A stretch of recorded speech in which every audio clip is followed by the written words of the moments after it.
கூட்டணி கட்சிகளுடைய ஆதரவோட தான் திமுக வெற்றி பெற்றிருக்கு. சரி, கூட்டணி கட்சிகள் திமுக ஓட்டு போட்டிருக்கு. அப்போ கூட்டணி கட்சிகள் நின்ற இடத்துல திமுக காரணம் இல்லையா? இந்த அளவுக்கு நீங்க விமர்சனம் பண்ற அளவுக்கு அதை தாண்டி 15 அமைச்சர்களை நாங்க இது பண்ணிட்டோம்.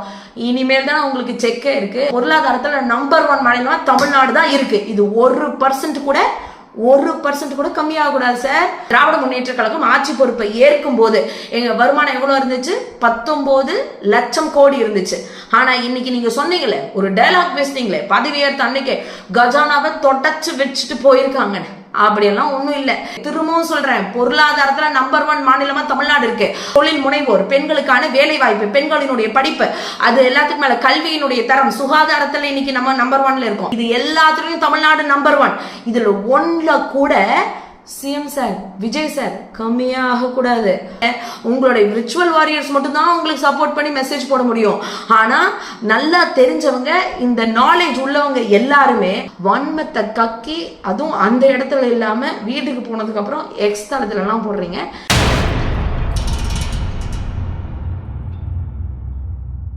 அனைவருக்கும் வணக்கங்க. தமிழ்நாடு அப்படின்னு சொன்னா கண்டென்ட்டுக்கு பஞ்சமே இல்லை அப்படின்ற அளவுக்கு இருக்கு. எந்த நியூஸ் சேனல், எந்த ஹெட்லைன்ஸ் எடுத்தாலும் தமிழ்நாடுன்ற மாநிலம் ஃபர்ஸ்ட் லெவல்ல இருக்கு அப்படின்னு பாக்குறோம்.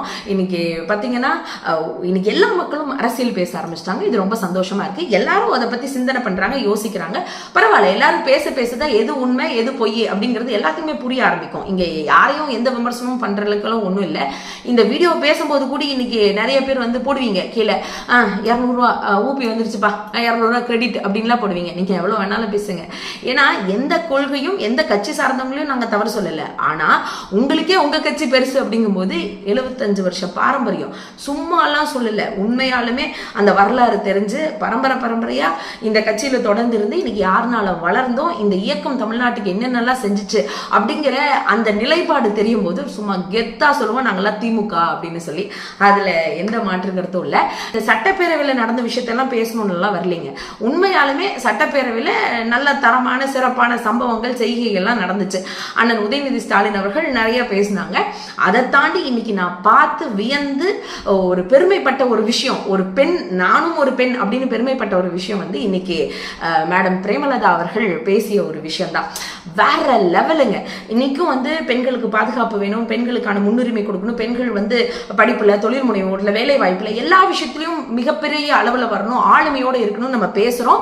கண்டிப்பா அது வேணும் அப்படிங்கறதுல எந்த மாற்று கருத்தும் இல்லை. இருந்தாலும் ஒரு ஆளுமை மிக்க பெண்ணினுடைய பேச்சு எப்படி இருக்கும், அது எத்தனை பேர் இருந்தாலும் அப்படி கெத்தா நின்று பேசின அந்த விதம், பிரேமலதா மேடம் அவர்கள் பேசினது ரொம்ப சிறப்பா இருந்துச்சு. திரும்பவும் கேப்டன் விஜயகாந்த் அவர்களை பார்த்த மாதிரி ஒரு தோரணையா இருந்துச்சு. அதனால மேடமுக்கு மிகப்பெரிய ஒரு ஹேட்ஸ் ஆஃப்.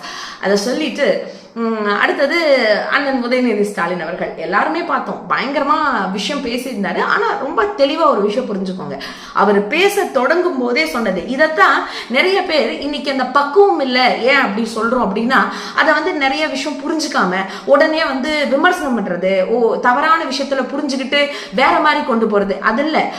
உதயநிதி ஸ்டாலின் அவர்கள் பேசும்போது ரொம்ப தெளிவா சொல்லியிருந்தாரு, எதிர்கட்சி சொல்லக்கூடிய விமர்சனங்களை நீங்க ஏற்கத்தான் வேணும், அது சரியோ தவறோ அதற்கான பதில் நீங்க கொடுங்க அப்படின்னு சொல்லிட்டு தான் பேச்சு தொடங்குறாரு.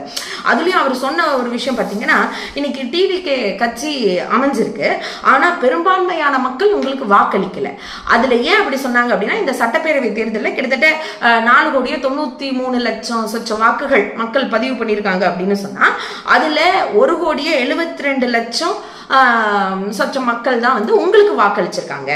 அதை தாண்டி இதைத்தான் நல்லா அண்டர்லைன் பண்ணி தெரிஞ்சுக்கணும். அதாவது 3,21,00,000 வாக்குகள் உங்களுக்கு, அதாவது டிவிகே கட்சிக்கு எதிர்த்து தான் வாக்களிச்சிருக்காங்க மக்கள் அப்படின்னு சொல்லும் போது, அது திமுகவுக்கு தான் கொடுத்துருக்காங்கன்னு எதிர்கட்சி தலைவர் எங்கேயும் கோட் பண்ணல.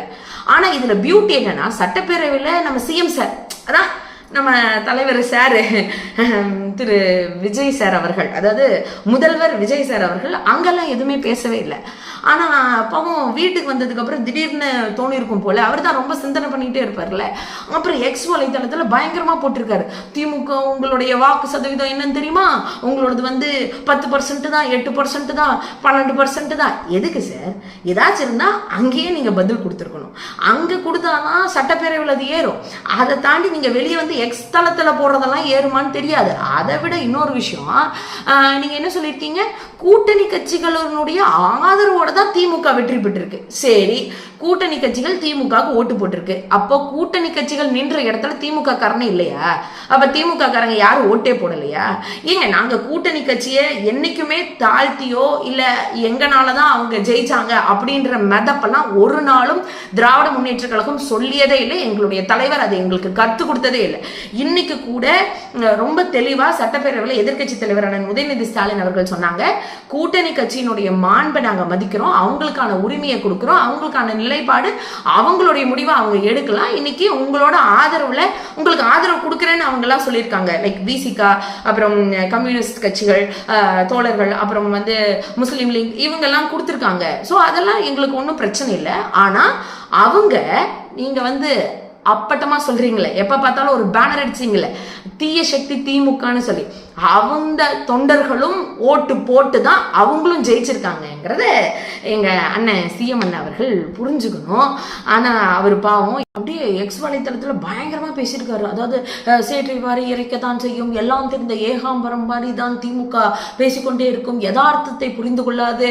அதுக்கப்புறம் கொளத்தூர் தொகுதி, என்ன சார் கொளத்தூர் தொகுதியெல்லாம் காமிச்சிட்டு அப்படியே பேசி எங்களை அப்படியே எதா பண்ணலாம்னு நினைக்கிறீங்களா? இதெல்லாம் எங்ககிட்ட எல்லாம் நடக்காது. கொளத்தூர் தொகுதியை பார்த்து நீங்க தான் பயப்படணும். அங்க எந்த அளவுக்கு எங்களுடைய கழக தலைவர் அவர்கள், அதுவும் முன்னாள் முதல்வர் திரு முத்துவேல் கருணாநிதி ஸ்டாலின் அவர்கள் எந்த அளவுக்கு பணிகளை செஞ்சிருக்கிறாங்க. அவர் நன்றி அறிவிப்பு கூட்டுறதுக்கு சும்மா கெத்தா தோத்தாலும் அடுத்த நாளே போய் நின்னாரு. அவர் தோத்தது வேணா வாக்கு போடுறதுல இருக்கலாம், ஆனா மக்கள் மனசுல, கொளத்தூர் மக்கள் மனசுல அவர் வென்றிருக்கிறாருன்னு தான் சொல்லணும். ஏன்னா அத்தனை பேத்தினுடைய மக்களினுடைய கண்ணீர் அதுக்கு சாட்சியா இருந்திருக்கும். நீங்களாம் இதை பத்தி பேசலாமா? என்ன இன்னைக்கு அப்படியே ஜெயிச்சிட்டீங்க அப்படின்றதுக்காக நீங்க தான் அப்படியே பெரிய ராஜாவா? இல்ல நான் கேட்கிறேன், உங்களுக்கு எல்லாம் இதெல்லாம் பேசும்போது மனசுக்கு சங்கடமா இருக்காதா? இந்த அளவுக்கு நீங்க விமர்சனம் பண்ற அளவுக்கு அதை தாண்டி 15 அமைச்சர்களை நாங்க இது பண்ணிட்டோம், இனிமேல் தான் உங்களுக்கு செக்கே இருக்கு. இன்னைக்கு தமிழ்நாடு இன்ஃப்ராஸ்ட்ரக்சர்ல அதை தாண்டி இன்னைக்கு தமிழ்நாட்டினுடைய வளர்ச்சி எவ்வளோ அடிக்கடி சொல்றீங்களே கடன் சொல்லி, இன்னைக்கு ஜிடிபியில தொடர்ந்து 2வது வருடமா, போன வருஷம் 11.19, இந்த வருஷம் 10.83%, 2 இலக்கு டார்கெட் அடிச்சு காமிச்சிருக்கோம். பொருளாதாரத்துல நம்பர் 1 மாநிலமா தமிழ்நாடு தான் இருக்கு. இது 1% கூட கம்மியாகக்கூடாது சார், அதை பார்த்துக்கணும். அப்புறம் என்னமோ சொல்றீங்க அடிக்கடி இந்த கடன். உங்களுக்கு ஒரு விஷயம் தெரியுமா? 2021 திராவிட முன்னேற்ற கழகம் ஆட்சி பொறுப்பு ஏற்கும் போது பொருளாதாரனுடைய நிலை ரொம்ப கீழே தான் இருந்துச்சு. நம்மளுடைய ஜிடிபி அப்படின்னு சொல்லக்கூடிய அந்த ரேஷியோ 0.7% அதான் இருந்துச்சு. அதை கூட இன்னைக்கு எதிர்கட்சி தலைவரான உதயநிதி ஸ்டாலின் அவர்கள் கரெக்டா கோட் பண்ணி காமிச்சிருக்காங்க. ஆனா அன்னைக்குமே நம்மளுடைய வருமானம் எவ்வளவு இருந்துச்சு அப்படின்னா 19 லட்சம் கோடி வருமானம் தமிழ்நாட்டுக்கு. அதாவது 2021 அதாவது அதிமுக ஆட்சி பொறுப்பை விட்டுட்டு போகும்போது, திராவிட முன்னேற்ற கழகம் ஆட்சி பொறுப்பை ஏற்கும் போது எங்க வருமானம் எவ்வளவு இருந்துச்சு? 19 லட்சம் கோடி இருந்துச்சு. ஆனா இன்னைக்கு நீங்க சொன்னீங்களே, ஒரு டயலாக் பேசுனீங்களே, பதவியேற்ற அன்னைக்கு கஜானாவை தொடச்சு வச்சுட்டு போயிருக்காங்க.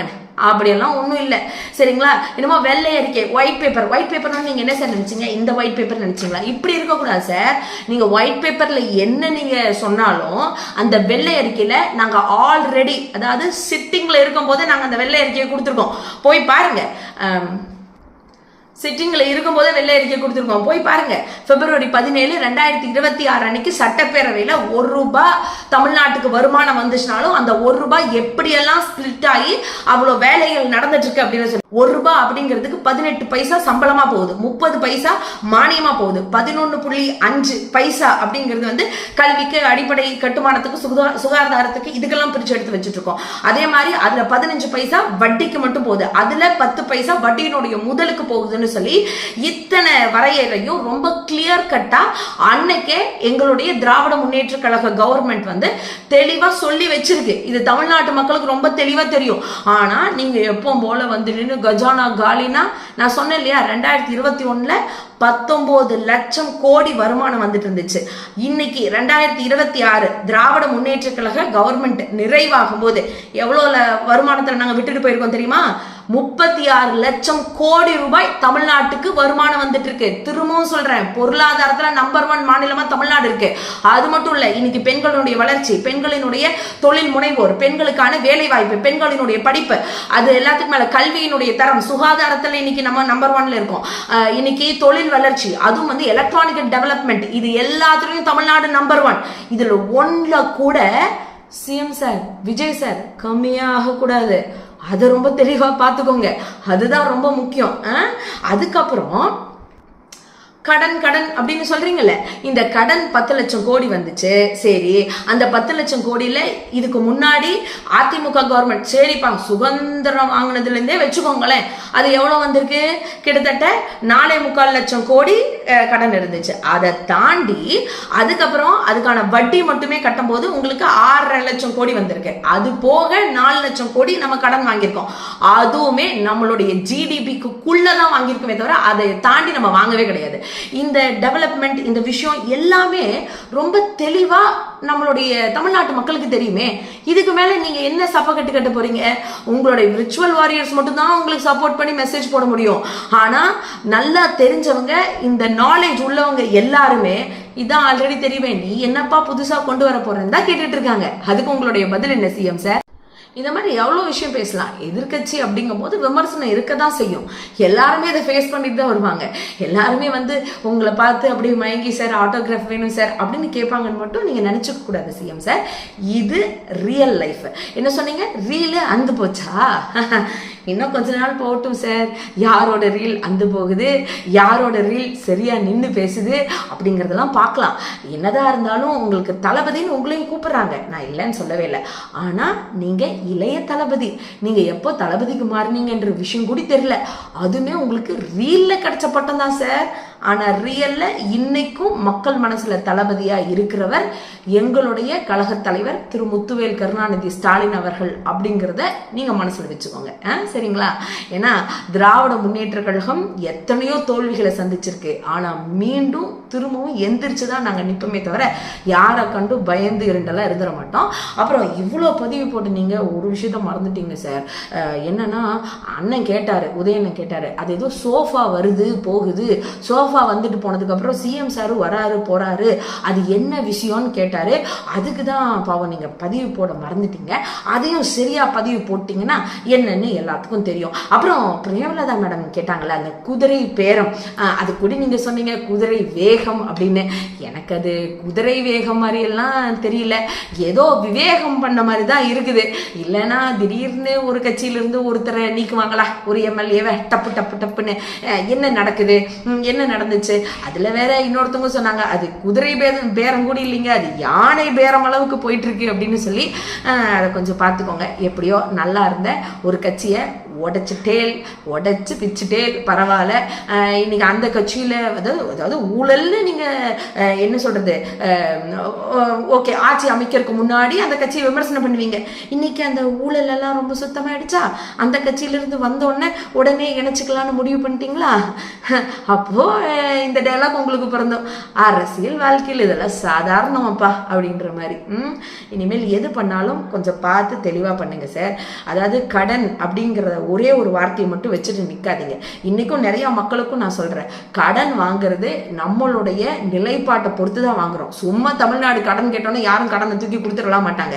தமிழ்நாடு வளர்ச்சி எப்படி இருக்கு, இந்த மாநிலத்துக்கு கடன் கொடுத்தா இது திருப்பி கொடுக்க முடியுமா அப்படிங்கிறத பார்த்துட்டு தான் நம்மளுக்கு அந்த லோனே சாங்ஷன் ஆகும் அப்படின்னு சொன்னா, அப்போ சரியான இடத்துல தான் தமிழ்நாடு இருக்கு. மக்களுக்கு எவ்வளவு நல்ல திட்டத்தை கொடுக்க முடியும், அதான் நீங்களே சொல்லியிருக்கீங்களே, அதான் லிஸ்ட் போட்டிருக்கீங்களே, 2500 ரூபா 4000 ரூபா பணம், அதை தாண்டி செயின் மோதிரம் கம்மல் இன்னும் என்னென்ன கொடுப்பீங்களோ பாட்டு போடுவேன் எல்லாம் கொடுங்கண்ணா, எல்லாம் அண்ணஞ்சீரு மாமஞ்சீரு எல்லாம் வாங்க தயாரா காத்து கொண்டு இருக்கிறோம். அப்புறம் இந்த 6 சிலிண்டரும் மறந்துடாதீங்க. சிலிண்டர் எவ்வளவு தட்டுப்பாட்டா இருந்தாலும் நீங்க தான் ஹீரோ வச்சே போய் எல்லாத்தையும் தூக்கிட்டு வந்துடுவீங்களே, அதையும் பார்த்து அதையும் பண்ணிடுங்க.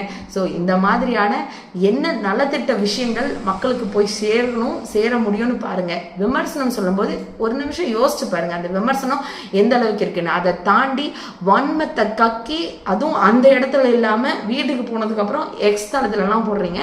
இதெல்லாம் கொஞ்சம் பார்த்துக்கோங்க விஜய் சார். மற்றபடி நீங்க இன்னைக்கு ஆட்சி அமைச்சதுக்கு கட்சி வேதமின்றி நாங்களும் உங்களுடைய உங்களுக்கான வாழ்த்துக்களை தெரிவிச்சுக்கிறோம். ரொம்ப நன்றிங்க சார். தமிழக மக்கள் ரொம்ப தெளிவாதான் இருப்பாங்களே தவிர்த்து இது அயோத்தி மாதிரி ஆக்கலாமே, இதுல என்ன தவறுன்னு கேக்குறாருன்னா அப்ப அவர் எந்த அளவு இவருக்கு அறிவு இருக்கு நயினார் நாகேந்திரன் அவர்களுக்குன்னு இதுலயே மக்கள் தெளிவா புரிஞ்சிருப்பாங்க. அப்ப நீங்க என்ன சொல்ல வரீங்க? நேரடியா நாங்க அப்படிதான் பண்ணுவோம், நாங்க பிஜேபியை உள்ள நுழைக்கிறதுக்கு RSS மூலமா எல்லா காரியங்களையும் நாங்க இதெல்லாம் ஒரு சின்ன சின்ன சின்ன விஷயங்கள் அப்படியே குட்டி குட்டியா அரிச்சு அப்படியே பெரிய பூதாகரமா ஆக்கி அதுல ஒரு சந்தோஷப்படுறதுதான் பிஜேபியோட நோக்கம். என்னன்னா தமிழக மக்களுடைய நிம்மதியை கெடுக்கும்.